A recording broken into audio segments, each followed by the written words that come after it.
impulses are being redirected. We are living in an artificially induced state of consciousness that resembles sleep. Hi, Steve here. History can't be changed. Once something is past, all the events that have transpired are done. They can never be changed. Only the future can be altered in any direction. But history can be covered up, altered, or hidden. And history can also be erased in libraries and now even online. It doesn't change it, but neither does it allow you to learn from it when it's hidden. American philosopher George Santayana said, "Those who cannot remember the past are condemned to repeat it." That's what he wrote in his The Life of Reason in Common Sense series. The past is history. History is the past events and moments in time that have shaped and sent societies down the path they end up on for the future. And those who want to shape our future know very well that our learning from the past may not aid their cause and agenda at all. This world has a very hard time of seeing what's right in front of their face sometimes. Just like when Jesus was brought before Pontius Pilate. He said, "My kingship does not derive its authority from this world's order of things. If it did, my men would have fought to keep me from being arrested by the Judeans. But my kingship does not come from here." So then, Pilate said, he says, "You're a king, after all?"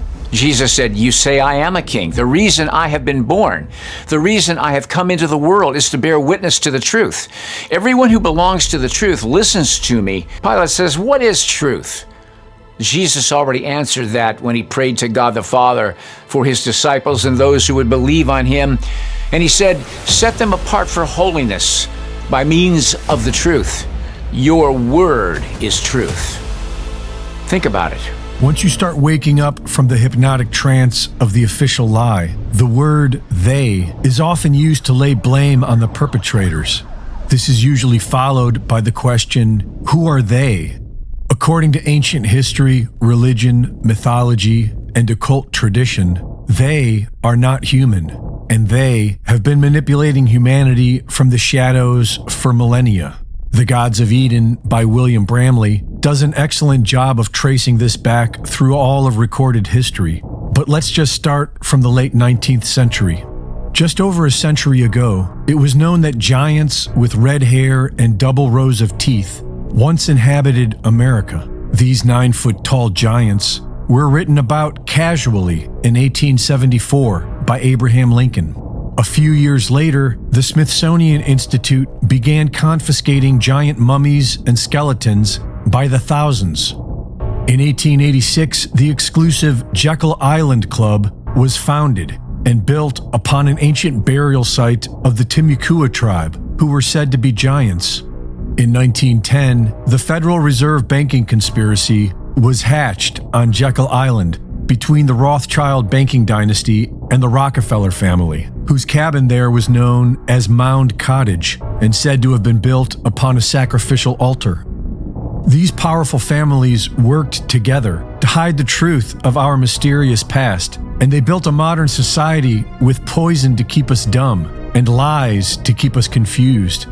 The Rothschild dynasty and the Federal Reserve banking system funded all sides of the First and Second World Wars, which paved the way for the creation of the United Nations in 1945. Funded by the Rockefellers, the UN was the beginning of today's de facto world government. The Nuremberg trials resulted with only 12 sentenced to death and 7 sent to prison. The majority were allowed to professionally continue their criminal activities.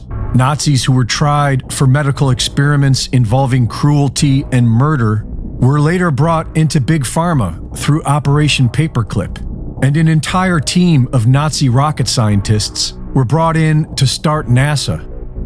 While the Nuremberg trials may have been mostly theater, they had their revelations. It was revealed that the Nazi eugenics program stemmed from organizations in America funded by the Rockefeller Foundation and its offshoots. And it was revealed that many high-ranking Nazis believed they were in contact with an alien race known as the Aryans, the same mythical race that allegedly created Hinduism as it is known today. While many Hindu scholars dismiss the claim, The Nazis believed it. It is why they adopted the popular Hindu swastika. They also studied the Vedas, and their most classified project, the Bell, had the same design as the Vimana spacecraft described in these ancient texts. In 1971, a young Klaus Schwab, son of a Nazi nuclear scientist, was placed as the head of what is now known as the World Economic Forum by his mentor, Henry Kissinger. In 1974, Rockefeller protege Henry Kissinger wrote National Security Memorandum 200 for the United Nations. This is popularly known as the Kissinger Report and is one of the foundational documents of the agenda unfolding today, with Klaus Schwab and the World Economic Forum acting as the tip of the spear. And so who are they? Several will say it's the Rothschild family, but they seem to work for the crown. Others argue that the Vatican holds more sway. Many people insist it's the Jesuits, and some swear it's the Jews. According to occult records, a character named Sanat Kumara rules over the world from inside the earth, along with a group known as the Great White Brotherhood, 7 in total. Helena Blavatsky says these 7 Kumaras are the same as the 7 Dhyanis, the 7 archangels, and the 7 Elohim, the 7 representing the 7 sisters, also known as the Pleiades star cluster. NASA, which was started by Nazis, Freemasons, and Satanists, has been obsessed with both Pleiades and Orion ever since the Apollo moon missions.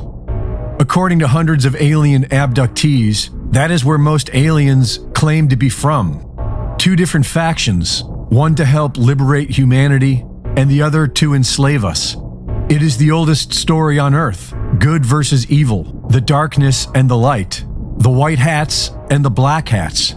It is a struggle within each one of us and is unfolding in the world around us for all to see.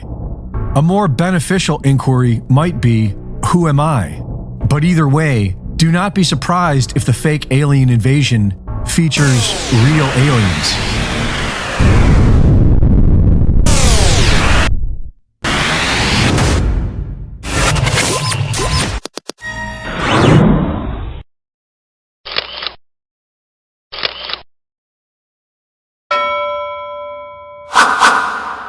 Are you reading the headlines? International threats, war in Israel, corruption here at home.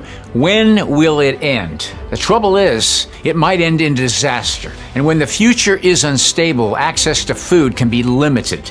You have to secure your own supply. Thanks to My Patriot Supply, you can. My Patriot Supply is the largest preparedness company in the country, and they're dropping the price of their top-selling 3-month emergency food kit. Get a delicious variety of breakfast, lunches, dinners, and more for $200 off. These meals offer 2,000 calories every day. To prepare them, just add water and heat. They buy in bulk, then they pass the savings on to you. Visit preparewiththinkaboutit.com and save $200 on your food security. It's better than any kind of insurance you possibly have. Order by 3 p.m. for free, same-day shipping. Preparewiththinkaboutit.com.